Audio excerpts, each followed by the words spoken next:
Ya, very good evening my friend. Baru tadi saya bikin konten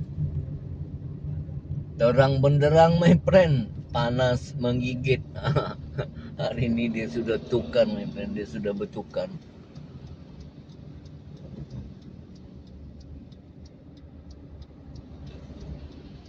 Beginilah dunia my friend.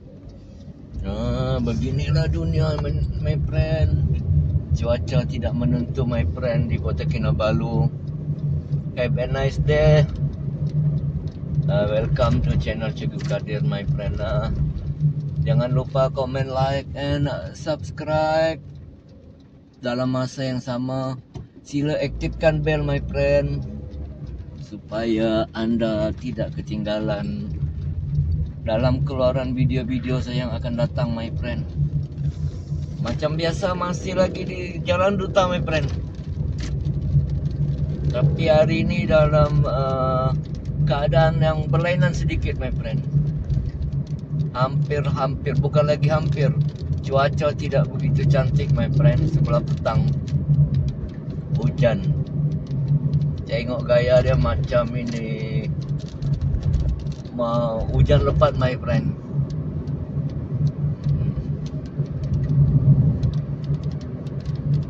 Ini keadaan dia my friend.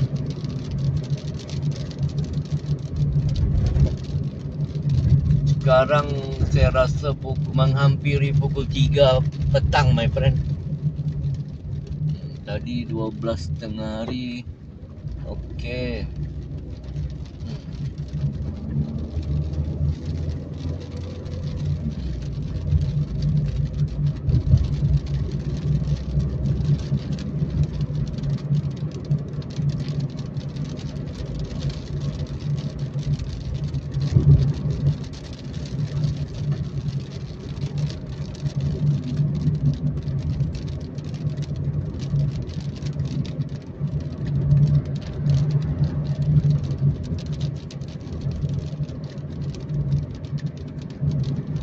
Tengok dia punya ni my friend.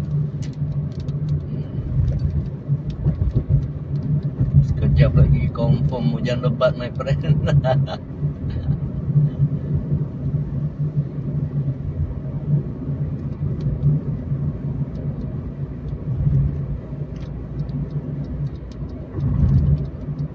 Tadi dari Beverly Hill my friend, Beverly Hill ke Jalan Duta my friend. Begini keadaan my friend.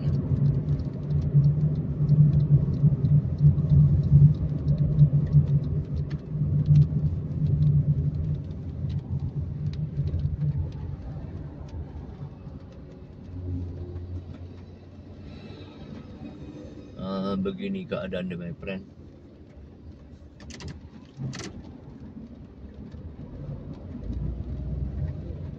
Saya rasa sudah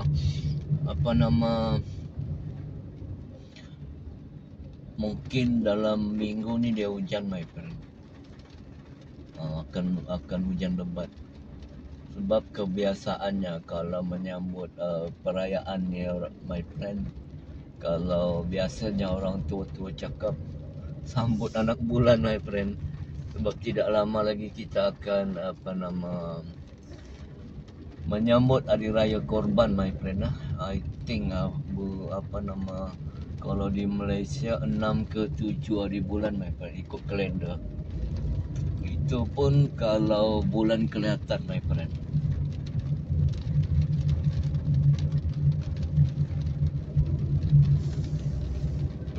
Hari ini kita tidak boleh jauh my friend. Tidak boleh jauh ini sebab cuaca tidak begitu mengizinkan. Tidak apa, at least hari ini kita buat konten juga my friend. Begini keadaan my friend. Have a nice day. Thank you very much. Terima kasih banyak-banyak hadir ataupun mampir ke video saya my friend. Have a nice day. See you the next video. Berjumpa lagi di video yang akan datang.